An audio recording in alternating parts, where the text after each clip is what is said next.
as we're getting the last people coming in. So welcome everyone to our Trade Policy Research Forum webinar. We're very happy to have you all here. So my name is Ben Shepherd. I'm here with my co-founder, Hannah Norberg. So we've been running the Trade Policy Research Forum for, I guess, about a year and a half now. And we do a research webinar every month or so, plus some occasional events. So we did one on careers, we did one on gravity modelling. And what we're trying to do is build bridges between the different parts of the trade policy community. So between researchers and policymakers, between students and practitioners, and between the different parts of the academic disciplines involved in trade policy. So thinking of economics, law, political science, international relations, and all these kinds of things. So we've got a lot going on at the forum, and Hannah will say more about it in a moment. But if you'd like to keep up to date with what we're doing, please join our group on LinkedIn. So we have quite a large group actually on LinkedIn where we post job announcements, papers, and of course, information about our webinars. And of course, you can also sign up for our mailing list on our website, tprforum.org, and that'll help keep up to date with all of our events. And so, Hannah, do you want to say a bit about what we've got going on at the forum? Yeah, so this year we have decided to kick up the pace a little bit and kick up what we can do, because we're seeing that this is in such a huge demand, and we're so excited that so many people think this is a great idea, like we do. And so first of all, before we start, I'm going to say that we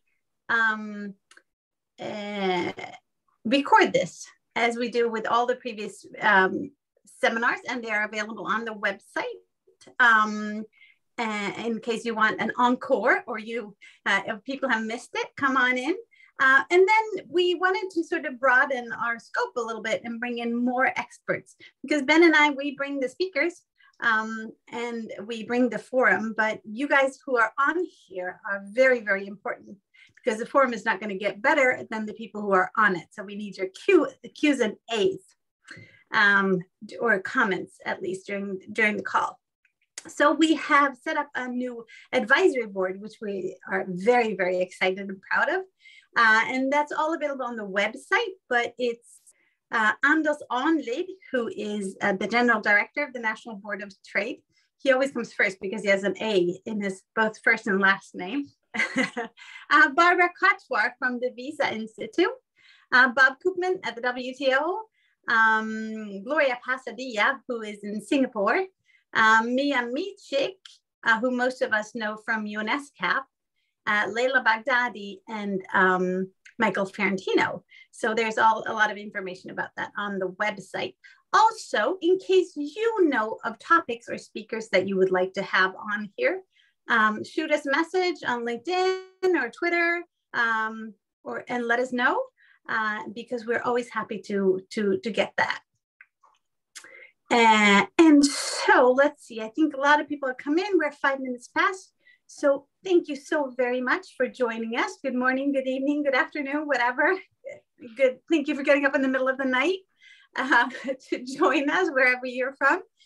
Today, we are super psyched. This is a webinar that we've been wanting to hold for a long time. And I think I booked the speakers back in December or January to make sure, because I saw Jaedo's and Andrei Levchenko's paper on Vox EU. So in case you haven't seen that, on industrial policy. And then back in November, also Euijin and Gary Hufbauer had a paper out at Peterson. So, so it's about industrial policy, which is a big topic in policy, but also coming up in research as we're now diving into this also on firm level. And so we're super psyched to have that. So without further ado, I'm not going to babble anymore. I'm just going to congratulate Jaedo, because he's just finishing off his PhD at the University of Michigan. So welcome, and a special thank you for taking the time out during this very busy part of your life. So go ahead. Unless, Ben, there was something I missed first, sorry. No, it's perfect, Hannah. Thank you so much for having me here. It's my pleasure to present this paper at the TPR Forum. And this is joint work with Andre, and the title is The Long-Term Effect of Industrial Policy. So industrial policy is back on the agenda in many developed and developing countries due to the new geopolitical situations. For example, the recent trade war between China and the United States, or we can think about the Biden's new industry policy toward the green technologies or semiconductor industries. So many countries at different stages of development have engaged in activist industry policy. South Korea can be one example, and many Latin American countries also during the 1960s, 70s, they're also engaged in the active industry policies. However, there's very limited empirical evidence on long-run consequences of industry policy. Understanding this long-term effect is very important because industry policy is usually targeted for the long-term consequences of targeted firms or targeted sectors. However, there are key empirical issues understanding the long-term effect of industry policy. The first is data availability. It's considered to be very difficult to measure amounts of these subsidies at the sector, industry, or the firm level, because industry policies in high-income countries were usually conducted in long-time distant past, makes data collection very difficult, and also getting this subsidy data in developing countries is very extremely difficult. The second is the non-random selection of firms, targeted firms or subsidies. This is a more fundamental identification problem.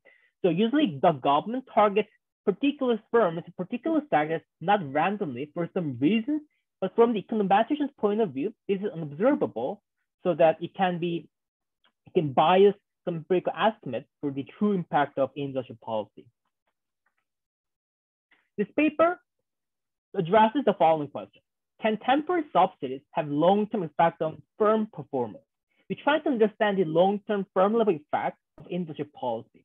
And in particular, we studied South Korea's heavy and chemical drive between 1973 and 1979 because South Korea is known for one of the developing countries that have engaged in very large level industrial policy.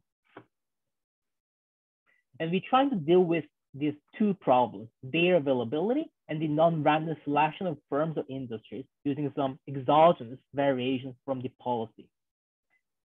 Let me first explain what we did in this paper. We constructed a novel-intricate data set on firm level universe of firm level subsidies and the balance sheet variables. So as far as we know, this is one of the firm level panel data studies that utilizes firm level panel data during this South Korea's industrialization or industry policy period. Key advantage of this data set is that we could collect the universe of firm level subsidies from this historical data. And let me explain about how the government of South Korean government targeted what was the main industry policy instrument for the South Korean government. It was through the main subsidies or main industry policy instrument were the allocation of the foreign credits. The government selected allocated foreign credits to the targeted firms or sectors. So by the law, the Foreign Capital Inducement Act, the government strictly regulated the financial contract between domestic Korean and foreign firms, which means that Korean firms were regulated to borrow credits from the foreign banks. One of the reasons behind this Foreign Capital Inducement Act was because the Korean government was worrying about the balance of the payment problem. So they didn't want their dollars to go outside of Korea. So by just regulating this foreign contract. And the government, for the targeted firms, however, the government guaranteed, they allowed some targeted firms and sectors to borrow foreign credit, which means that they only give some permission for the targeted firms to borrow credit from the foreign banks. And once these targeted firms get the approval, the government guaranteed to pay back. Because the government guaranteed to pay back, firms could borrow at a lower interest rate. Considering very high domestic inflation rate, this means that firms could borrow at negative real interest rate. So for example, when you compare the average of domestic and foreign nominal interest rate, if domestic Korean firms wanted to borrow credit from the domestic banks, they had to pay about 20% interest rate on average. But if they could get some chances to borrow credit from the foreign banks under the approval of the government, they could borrow at 9% rate, which is about 11% rate difference. So the total credit provided between 1973 and 1979 by the Korean government was very large. It was about the 10% of the 1972 GDP level. So this is one example of the actual contract document. So Hyundai International Incorporated wanted to borrow foreign credit, these banks, financial foreign banks here, and the Korean Development Bank, which was under the control by the government, they were joining this contract as the guarantor here.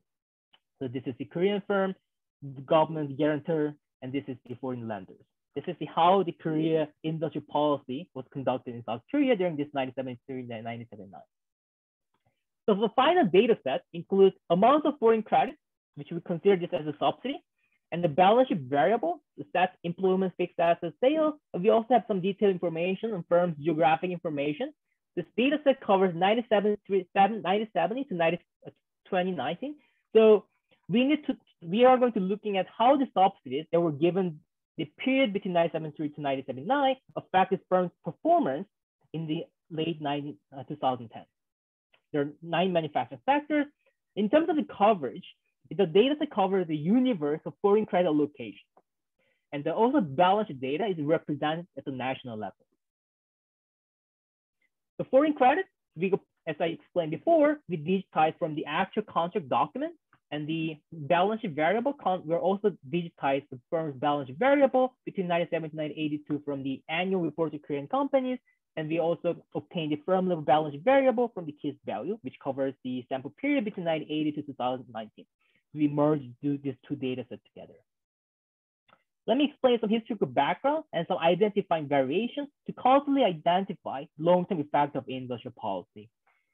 So the timing of the South Korea's industrial policy was rather driven by the political shock rather than the economic environment. So in 1969, after the Vietnamese War was over, the United States changed its diplomatic policy toward the Asian allied countries.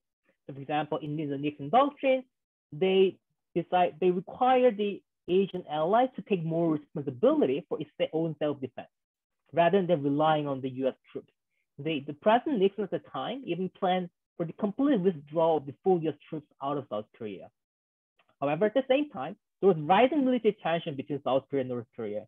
And during this time, North Korea had higher level military expenditures, and they also had higher level real GDP per capita than South Korea. So this rising military tension with North Korea so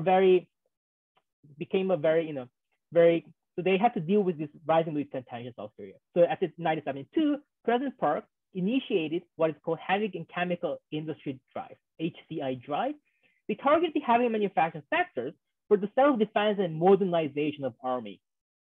And this was temporary because it ended after the 1979 assassination of President Park. So the start of this policy, which targeted heavy manufacturing sector, were driven by the political shock. It ended in 1979 because of the assassination. So this timing of the policy was indeed driven by the political situation rather than the economic situation. And also this policy were the place-based policy, which targeted particular regions of the southeastern part of the country. So we are going to using 2 variations to identify the effect of long-term effect of policy. So this is the allocated foreign credit. So this is the allocated foreign credit in the heavy manufacturing sector. And this is the allocated foreign credit. The blue line here is the target amount of the subsidy targeted to the non-targeted region. So this is the red line here, is targeted amounts of subsidy of the targeted sector in the targeted region. As you can see here, among the heavy chemical firms, targeted regions disproportionately get much more amounts of credit when compared to the non-targeted region. However, in the non-heavy chemical industry, there's no such differences. So from this graph, we are using the identified variation, which uses the difference between firms in the HI and non-HI sector in the targeted region to that in the non-targeted region. So we're comparing the heavy chemical sector firm to non-heavy chemical sector firm in the targeted region to the same difference in the non-targeted region. So this is what exogenous variation that we're using. Target heavy manufacturing sectors based on the political crisis, the place-based policy. So we use the instrument of variable strategy, where the IV is defined as the dominant variable target sector in the targeted region. And this is based on this IV instrument and variable strategy. Our empirical estimate implies that if the firm received the average subsidy level between 1973 to 1979, its sales growth was about 900% larger than the firm that did not receive any subsidies. This means that a firm that received the average level subsidy experienced about 8.6% higher annual growth when compared to a firm that did not receive any subsidies at all. So when compared the South Korea GDP growth during this time, which was about 575%, this 900% is very large, even when compared to this South Korea's big growth. And we also do some quantitative analysis to rationalize this finding. So we have 2 periods, financial friction, learning by doing model. The firms want to utilize this learning by doing channel. However, because of the financial friction, they cannot internalize this learning by doing channel. So subsidies relaxes this friction in the first period so that firms can enjoy productivity growth in the second period through the learning by doing channel. So our finding is that, so using this model, we do counterfactual analysis. What if the South Korean government had not implemented this industry policy, HCI drive? We calibrate the model to the econometric estimate and the micro data. Our main finding is that if the South Korean government had not implemented this HCI drive, its welfare would have been about 20 to 30% smaller.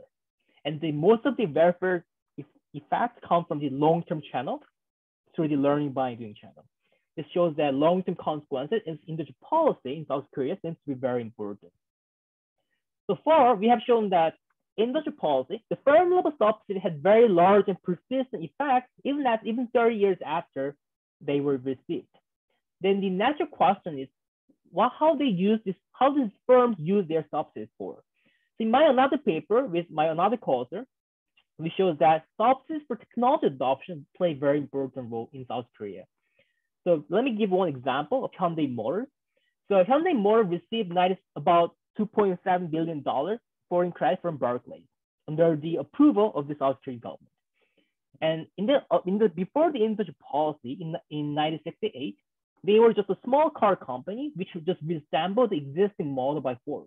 And most of the cars' intermediate inputs were imported from Ford. However, in 1976, using this foreign credit, they could develop their own model and expanded the factory to produce all the automobile parts. How could they do that? So they used this foreign credit to adopt foreign advanced technology. For example, engine technology comes from Great Britain, design comes from Italy, and transmission technology comes from Japan. They also even hired new vice president from the Great Britain too. And by adopting this new technologies from the received credit, they could develop their own model and they could export it the first time to Ecuador. So briefly conclude my paper. So in this paper, we provide you data digitized from the archival documents and industry policy subsidies. We empirically find that subsidy credit has very persistent large effect on firm sales, evident as much as 30 years after the subsidy stopped. And quantitatively, we find that if the industry policy has not been implemented, South Korea's welfare have been very, very lower. And most of the effects come from the long run channel. And there are still many open questions. Can the successful story of South Korea be extrapolated to other countries? And we need better understanding of particular mechanisms and the enforcement aspect of behind industry policy. At least another paper shows that South Korea seems to, the openness to trade in both goods and technologies seems to be a big success behind South Korean industry policy. However, we still need better understanding about the mechanism behind the successful industry policy. And also another important aspect is that even though industry policy can be designed optimally, it doesn't mean that it can be enforced well in developing countries because a lot of other factors such as institutions or political situations play a big role here. So we need better understanding about the particular mechanisms and enforcement behind this industry policy. Thank you so much for listening. Thank you, Jaedo, for an extremely well done presentation on a very interesting subject. So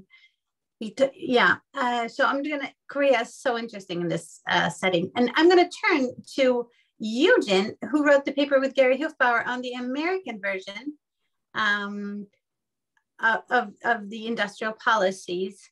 And And also, she's also going to comment a little bit on your paper. So that's a tall order for someone to do in 10 minutes. But I'm going to throw Euijin in there.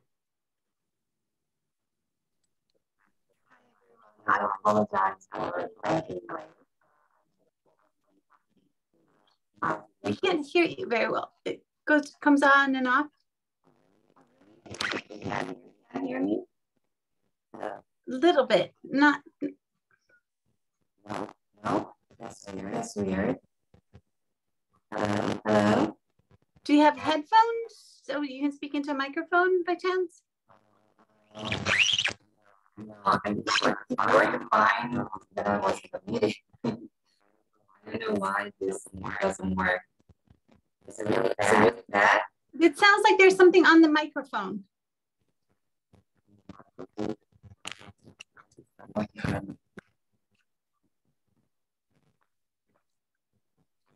Ben, could you hear her? No, I had the same problem. It was distorted and going in and out. I'm so sorry about this. Can you hear me clearly? Not well. There's like a glitch in the microphone, so it's like. Let me rejoin the meeting. Can I do that? Let's try that. Yeah.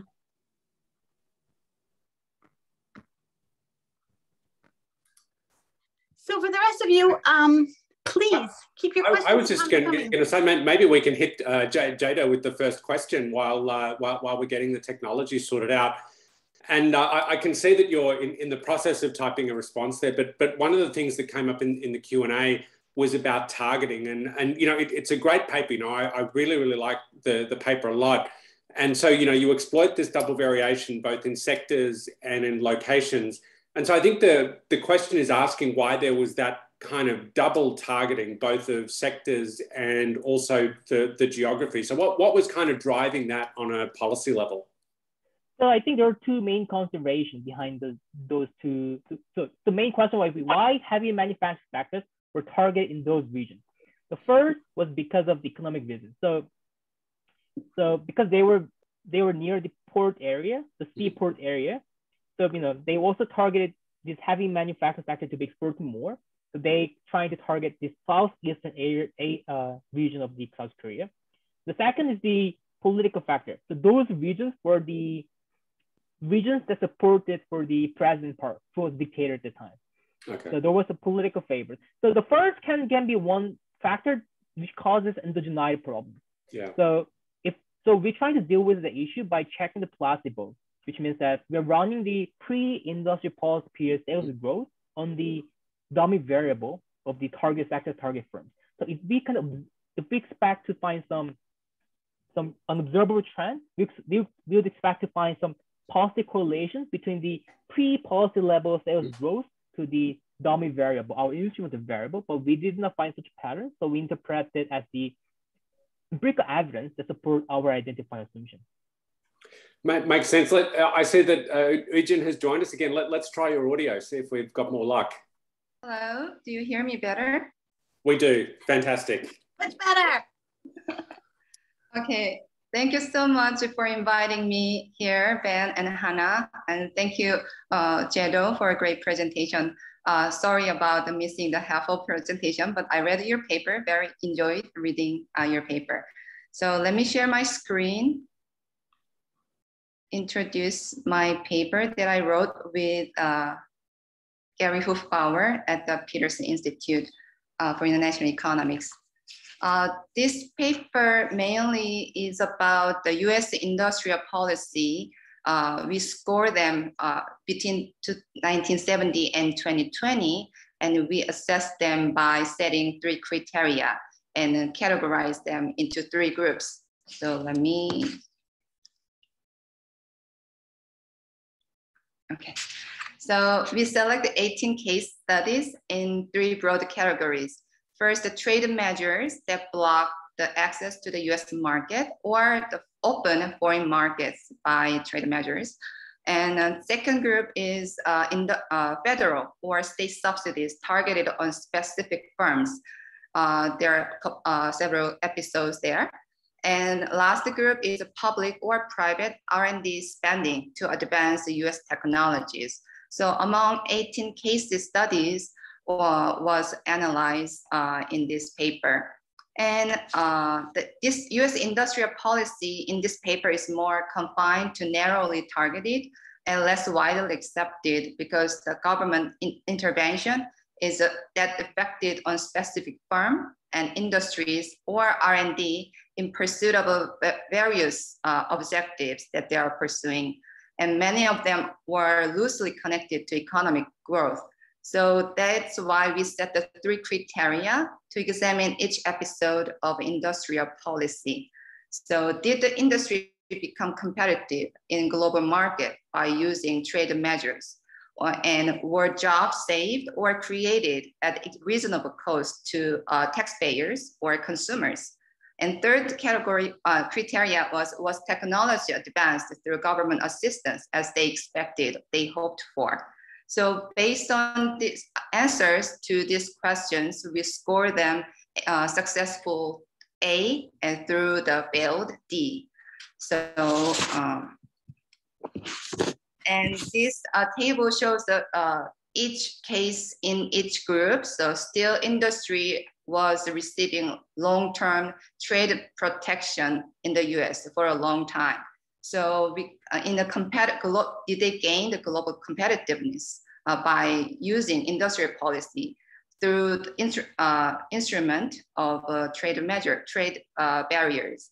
But we compare the US steel exports of current exports amounted to just 8% of domestic steel production in 2019, but this is about the same percentage as in the 1970s. So this shows, this gives the signals that the long-term trade protection to steel industry doesn't have a much positive impact to prevent steel industries from declining and losing their job in that sector. So when we analyze the cost per job saved in the steel industry, when President Trump imposed the 232 tariffs on steel imports, so the cost in the steel industry per job saved a year was $900,000 per year in 2019. And in the frontier, in terms of frontier technology, steel industry had innovations, but in modest way, but not spectacular innovation compared to the high cost that they, at the expense of taxpayers. So, and other Solyndra and DARPA cases will be explained in the next slide. So this, my key takeaway of this paper is displayed in a very nice colorful table on the right side. So the paper said, according to our study, the US industrial policy since 1970 has had a mixed track record among by examining 18 episodes. As you can see, green color demonstrates the successful outcome, and the red color demonstrates the failed outcome. So in the first section is trade measures. Trade measures have seldom paid off. Almost none of the industries that benefited from trade protections during the first half of a century became internationally competitive. For example, steel and textile and apparel shows that all red scored the lowest scores in 3 categories, in 3 criteria. And initiatives that subsidized single firms in the second group, the firm's production operation also yielded mixed returns, but then government support for solar cell manufacturer Solyndra when you see the second episode in the subsidies section, Solyndra Corporation was the outstanding failure, and the firm filed for bankruptcy in 2011 after having failed to advance solar technologies despite receiving federal loan guarantee. And finally, the industrial policy has worked the best when subsidizing R&D across the whole sector. So as you can see, the most green colors are shown in the last research and development section. And for example, DARPA, the Defense Advanced Research Project Agency, used the federal R&D funding to boost the competitiveness of US semiconductor industry and delivered economic growth and also employment boom. So funding multiple firms' R&D costs encourages the competition. So especially when granted distributed left to the industry experts without political interference, the most promising high-risk projects that would otherwise struggle to attract private sector funding can benefit from government support. So future industry, the analysis of these 18 episodes of US industrial policy shows that those initiatives to support individual firms or protect domestic industry through trade restrictions are much less likely to get a good score in 3 criteria. And then initiatives then subsidize the research and development cost for entire industry. So for the future industry initiatives should learn the lesson and from these episodes and adopt a more pro-competition approach through R&D tax credits and government grants so that they can maximize the chance of their successful outcome. And for the comments on the Jaedo's paper, it was very impressive because it must be very challenging to collect historical data in the 70s, especially South Korea, and digitize them. The study of historical cases guides us not to make same mistakes and also to make better policies for current and the future use. Looking at South Korea's industrial policy in 70s is very timely relevant, I think, to current policymakers, especially when industrial policy in the US and other countries is grabbing public attentions for national security concerns, like South Korea did. So as I argued earlier, when well-designed industrial policy that can encourage competition among firms in the entire sector can result in successful outcomes. HCI drive in South Korea can be seen a well-designed policy for targeted firms to generate a better impact. At the same time, it has a difference in the regions, which eventually lead to unbalanced economic growth in the region, regional unbalanced economic growth. So this tells that this HCI sector made a development and growth at the expense of non-targeted sectors and also non-targeted regions. So the policy cannot make everyone happy, but at least for the future implication, we should consider how to reduce such unbalanced development as well, so that we don't have to make so higher concentration in specific sector. And I have a couple questions to Jaedo. In the paper, industrial policy, you use the foreign credit guarantee as an industrial policy in South Korea, but in South Korea, industrial policy has many types of instruments. From the macroeconomic policy aspect, exchange rate was also part of this industrial policy in South Korea and contributing to productivity growth. So if you ever consider to take account this factor into your research, and then what would be your response? And my second question is currently industrial policy has become less economic driven, more national security driven, at least in the US. But in South Korea case is built in 70s. It's very different from the world that we are living in now. Now it needs a definitely adjustment to apply to current situation. What can you tell to developing countries?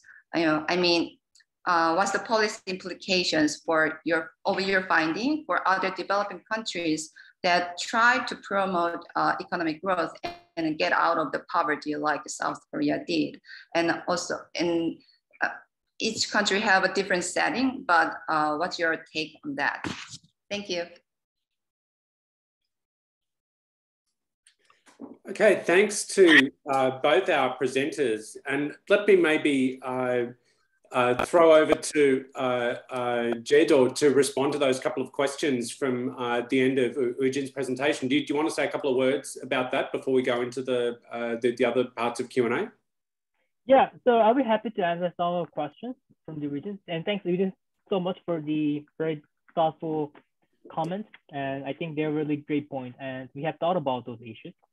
And the first, exchange rate, as long as they have some common effect at the sector or regional level, they'll be absorbed out by our econometric sector or regional fixed effect. And so what we're using is that within the same sector, we're using the differences between firms, location, and the weather targeted dummy variable. So there can be 4 types of firms.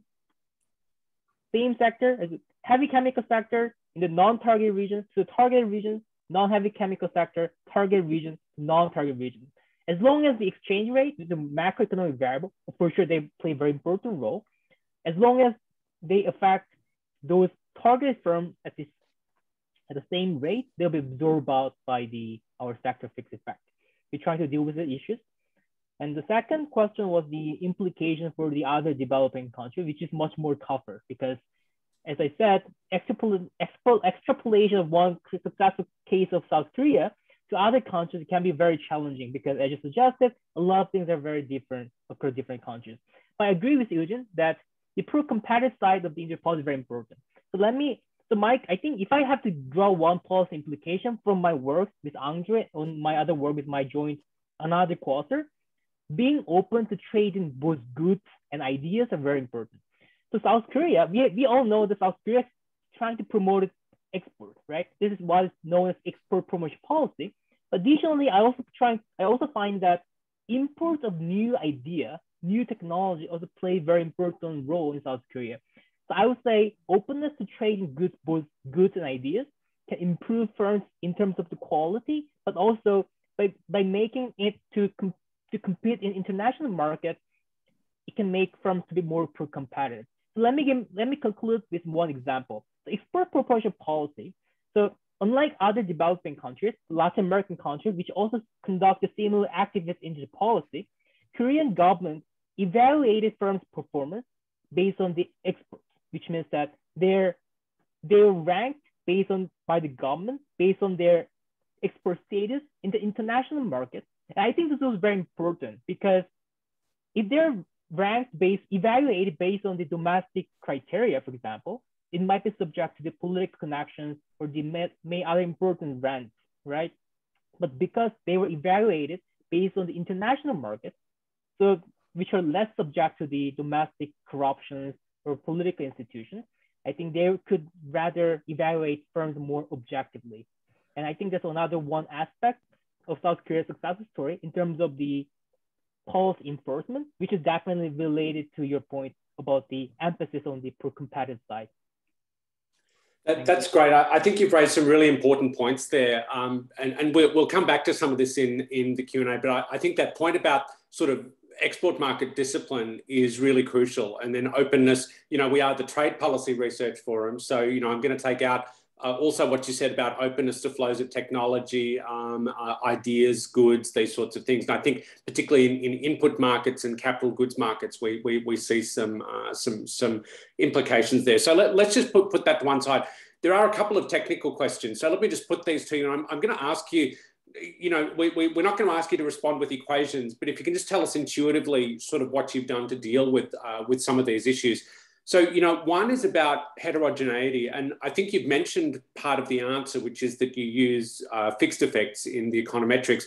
But, one thing that was raised in one of the Q&As is, what if there's something specific going on at the level of firms? So, if you've got, say, firm productivity, technology, management competence, all these sorts of things that are not observable to the econometrician working off a balance sheet, but they are observed by the firm. Firstly, are they observed by the government when the government is deciding which firms to assist? And, if they are, what does that do to your econometrics where you've potentially got this selection issue going on? Now, I think you deal with that through an IV strategy, but if you can maybe just tell us a little bit more sort of intuitively why we think this really gives a causal estimate. Yeah, so subsidies, the amount of the subsidy depends a lot, right? As we mentioned, as Ben mentioned, it might depend. So the government may target specific firms because they expect this firm to grow really fast in the future. There might be some unobservable productivity, but also maybe they might be biased because of some political connections, right? One firms might get more subsidy, not because of their productivity, also because they're subject to they're more connected with the politicians. So there can be many important factors that bias our estimates. But we try to deal with this issue by constructing this instrument variable.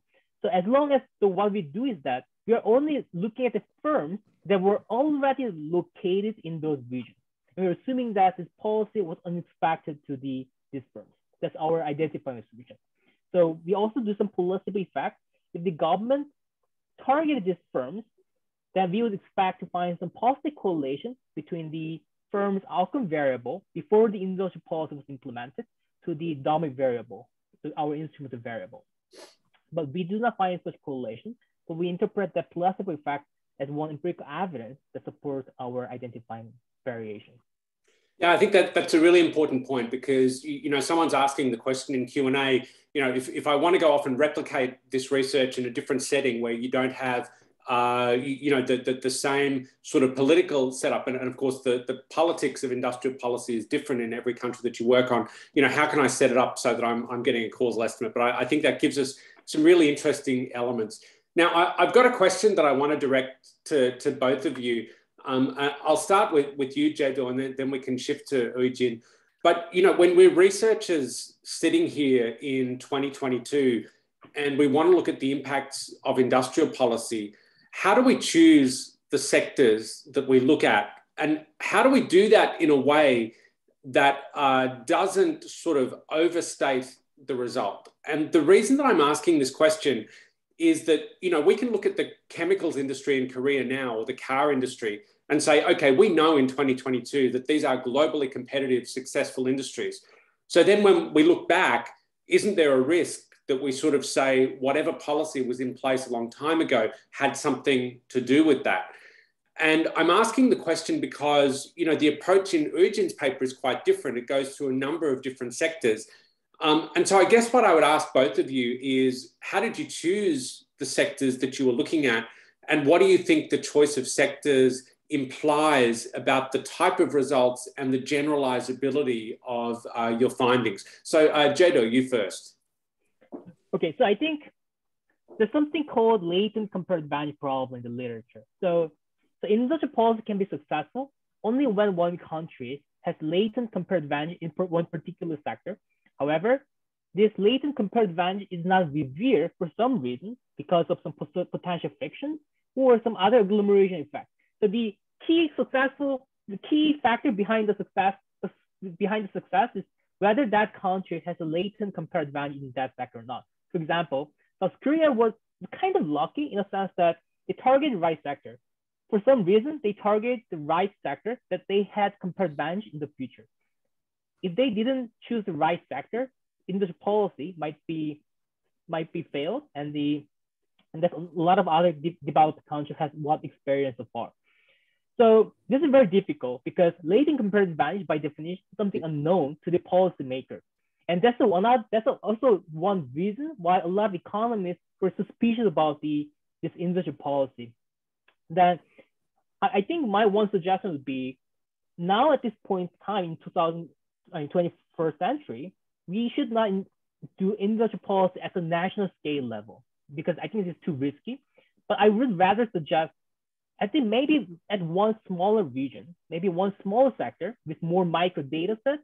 For example, now we have a lot of do random experiment at the village level in India, with a lot of Latin American countries. Maybe we get more credible information about the data at the village by village level.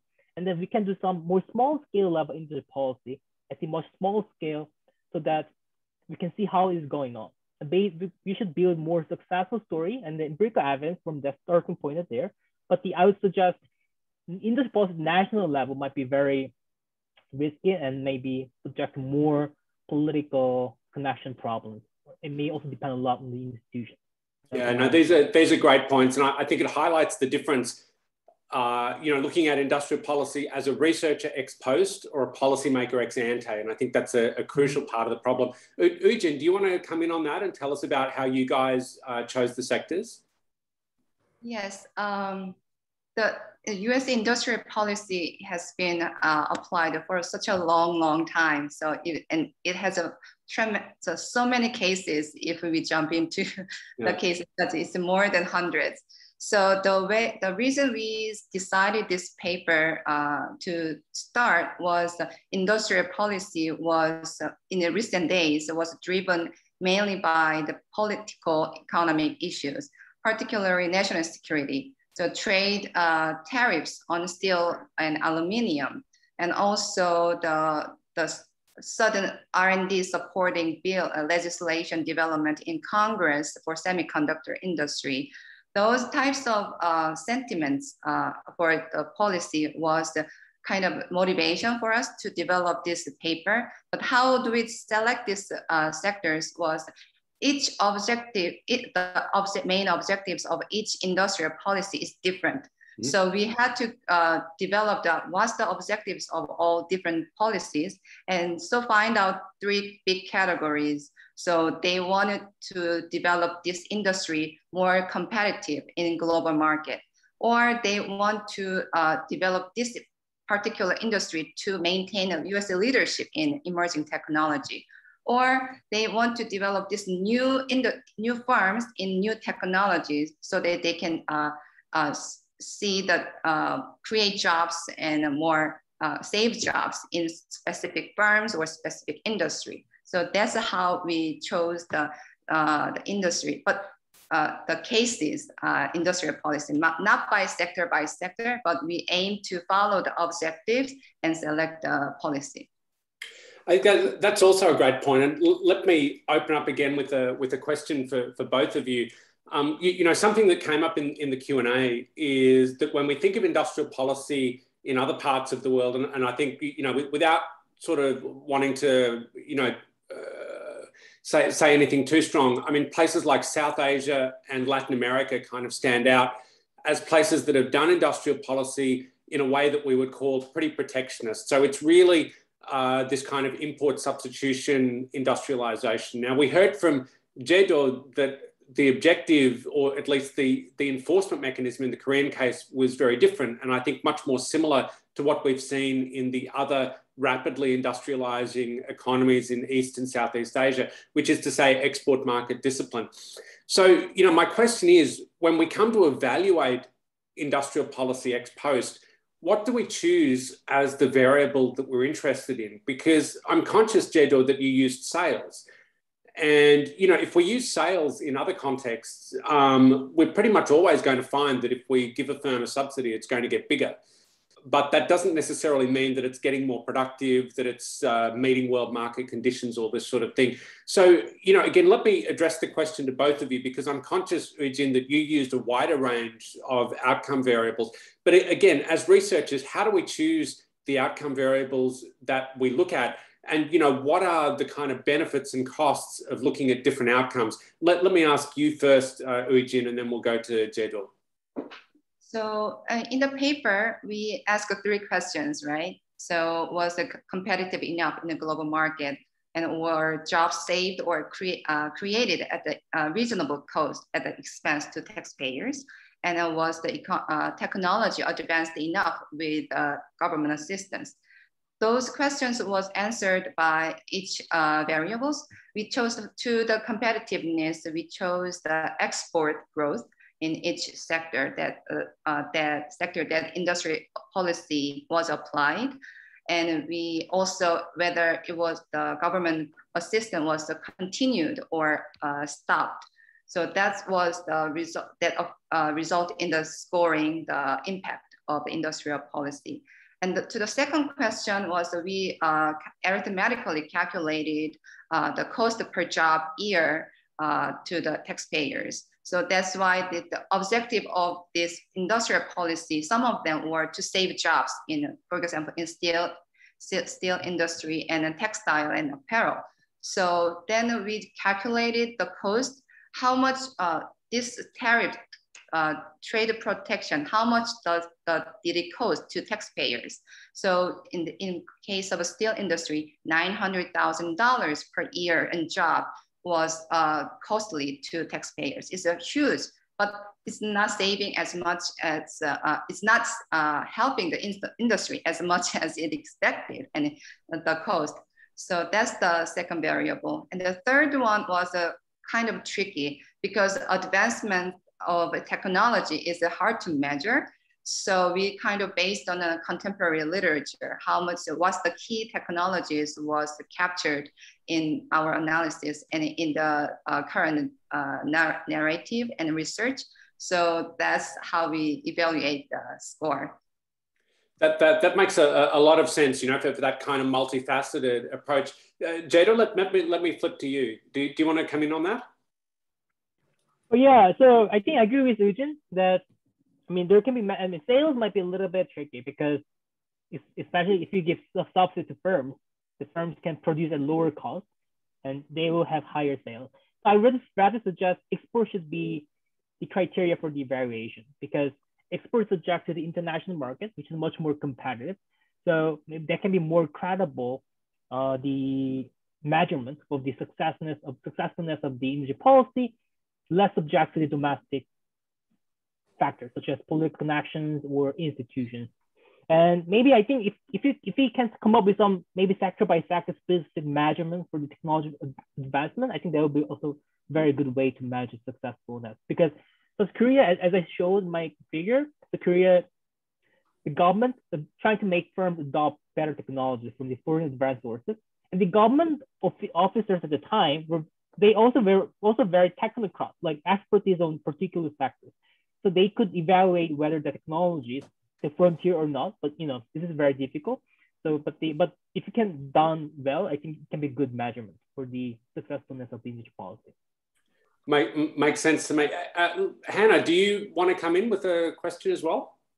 Definitely, always. So I'm going to start to wrap this up a little bit to make sure that we get, there's so many questions. There's so many interesting ways we can go here, but just to make sure that we get the juice that we have promised out of this, right? So we want to bridge the gap between researchers in different areas and young and more established generations. And we also want to bridge the gap between academics and policymakers, right?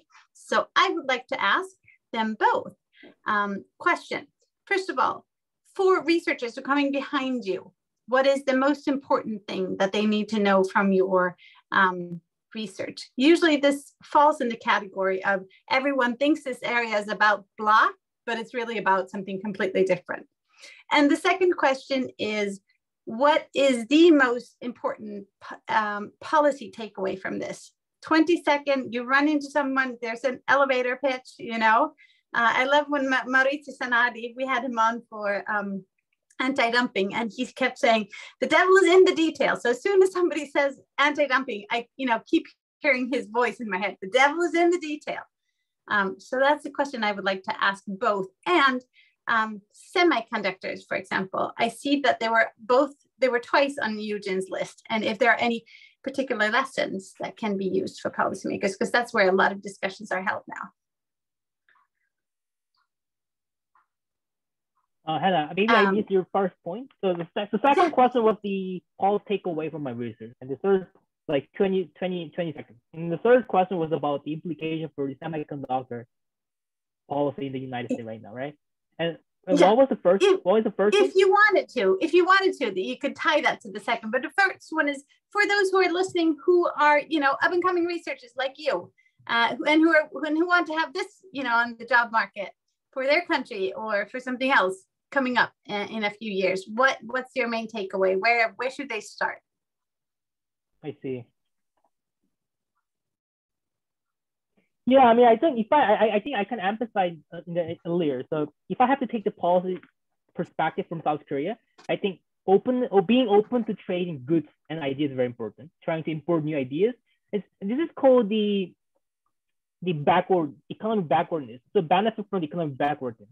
So developing countries, they do not have to develop their own technology. They can be it's much more faster. They can catching up faster because they have to adopt technology, which is already available. So I rather suggest being open to new ideas, trying to make firms adopt better technology from the foreign sources.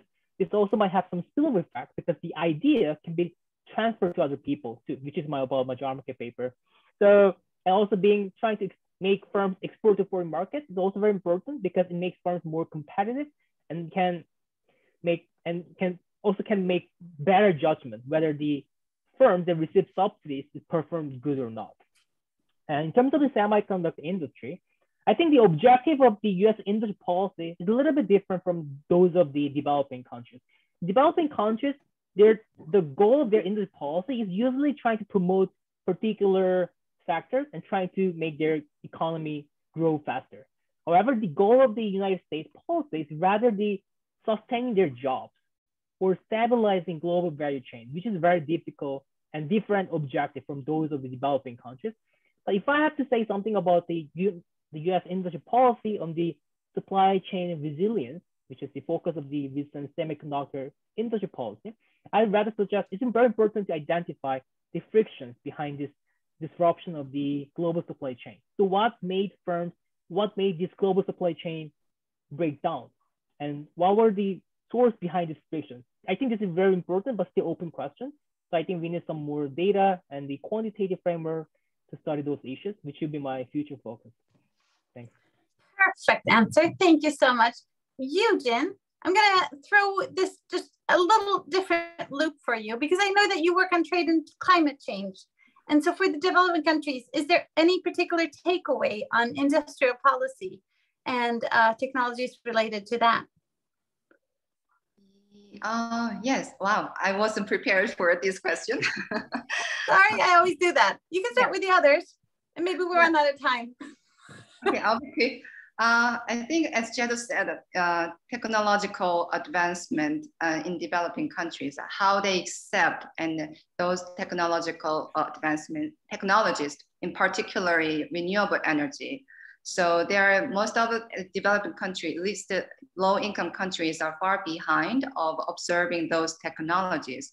And then trade policy can come into this place to import those technological goods and the knowledge sharing by importing those goods. So the low-income countries, but instead in those process, import restrictions or trade barriers are very, very high relatively to other countries that are exposed to those competition in global market.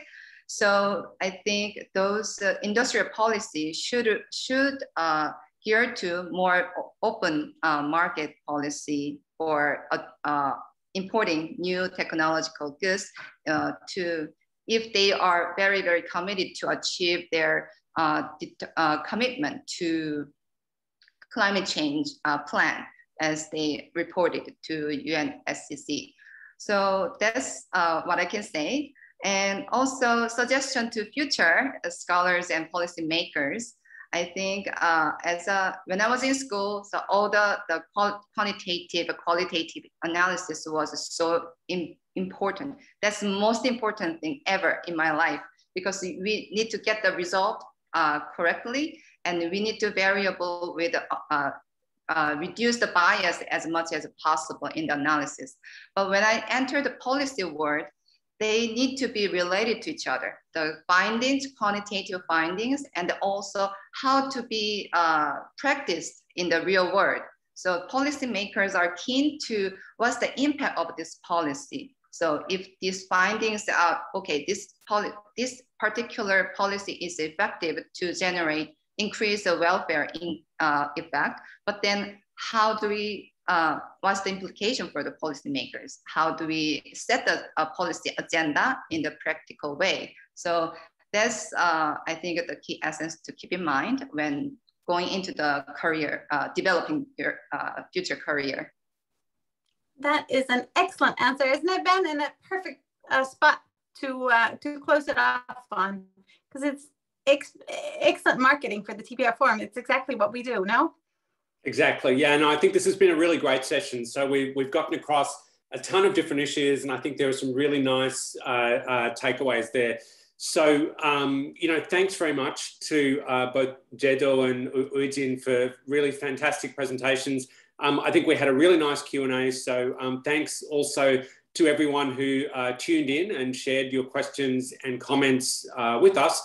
And from me, I'll just wrap up by reminding you that we'll have another research seminar also on the 24th next month, 24th of April.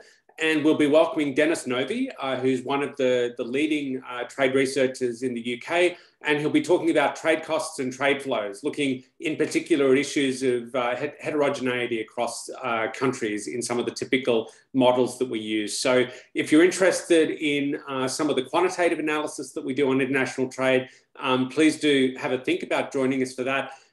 Everyone who attended today will get a follow-up email with a registration link to next month's seminar. And of course, you can join us, as we said at the beginning, on LinkedIn and also through our mailing list that you can sign up for on our website, tprforum.org. Excellent. Just a little addition there. So we are also working really hard at putting together an extra specific webinar next month. So I think it's actually the 28th. Ben, we're going to do Dennis Novi, but and then on the 21st, we're working really hard on pulling something together on sanctions, economic sanctions, which we are hoping that will be all coming up in the LinkedIn group and on Twitter. But keep an eye out if that's something that you're interested in. I have also double checked with Euijin and Jaedo, and it's all right to connect with them on LinkedIn and continue the conversations there or in the group. Thank you so very much, everyone, for attending today, and to our amazing speakers. And we hope to see you again soon. Thanks, everyone. Bye-bye.